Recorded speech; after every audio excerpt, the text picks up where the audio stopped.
Bakıda kommersiya, ticarət obyektləri bir-birinin arxasınca bağlanır.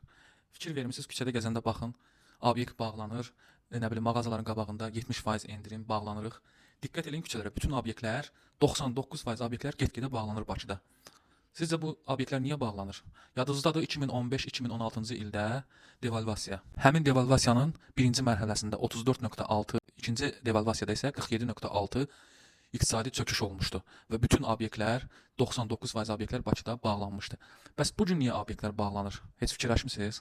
Görəsən yenə iqtisadi çöküş baş verir, amma mən elə düşünmürəm. Çünki 2026-cı ilin ilk 7 ayında ticarət dövriyyəsi 3.8% artıb. Bəs niyə obyektlər bağlanır?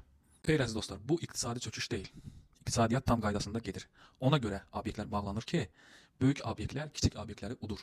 Yəni belə deyim, mən adını çəkmirəm, böyük market X, bilirsiniz hansıları. Mən böyük bir marketəm. Mən deməli, misal pesokun kilosunu alıram mayası 95 qəpiyə, amma məhəllədə olan balaca market 1.20-yə alır. Mən qoyuram 1 manata satışa, o qoyur 1 manat 30 qəpiyə satışa.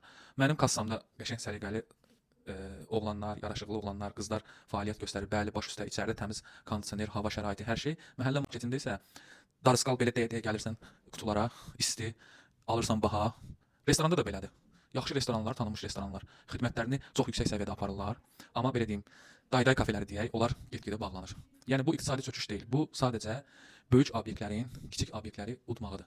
Və siz bu halda əgər kommersiya obyekti alırsınızsa, daşınmaz əmlak alırsınızsa, obyekt alırsınızsa, burada bir çox şərtlərə diqqət etməlisiniz.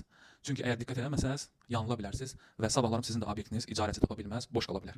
Birinci növbədə qeyri-yaşayış sahələri alanda insan axınına diqqət edin. Yəni obyektin önündən keçən, gələn insan axınına. İkinci yerləşmə yerinə diqqət edin. Daha çox metro çıxışları, insanların gür olduğu ərazilər, yeni yaranan belə deyim, yaşayış kompleksləri, məsələn, Ağşəhərdəki kimi, Sibrizdəki kimi və s. və ilə. İçəridə göstərilən xidmətin hal-hazırki bazara tələb olunan olub-olmamağı. Yəni siz fərqi yoxdur hansı növ fəaliyyət göstərəcəksiniz. Deyək ki, paltar satırsınızsa, Temu'la, Trendyol'la özünüzü müqayisə eləyin. Yəni siz bunu burada sata bilərsinizmi? Tutalım bir ayaqqabı dükanı açırsınız. Sizin hansı deyək göstəriciniz Temu'nu Trendyol üstələyə bilər? Və yaxud da ki bir kafe, bir pub açırsınız. Sizin hansı göstəriciniz, misal üçün mənim yerlim Qəbələli kimi idi adı, Bay Muxtarı keçə bilər.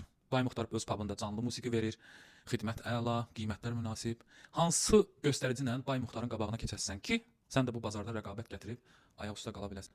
Qısası demək istədiyim odur ki, sən bu ticarət obyektini alanda bu şərtlərə əgər baxsan, uyğun olsa, sənə daha çox gəlirli gətirər, sabahların risklərlə qarşılaşmasan. Yox, əgər başın çıxmırsa, götürüb zəng eləyirsən mənə, mən sənə ən yaxşı variantlarda, ən yaxşı kommersial obyektləri mən sənin üçün təklif eləyə bilərəm.